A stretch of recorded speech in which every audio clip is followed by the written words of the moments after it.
看到这对小女孩一定要赶紧跑，不然就会被永远困在酒店里。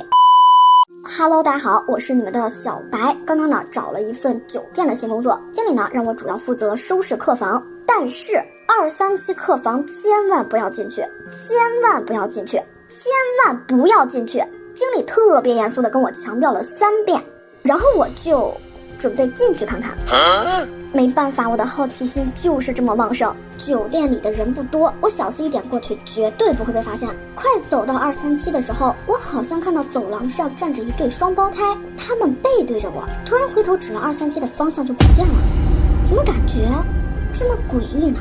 我放慢了速度，一点一点往237挪，结果在237的门口，我又看到了一对男女，他们像是从237出来的。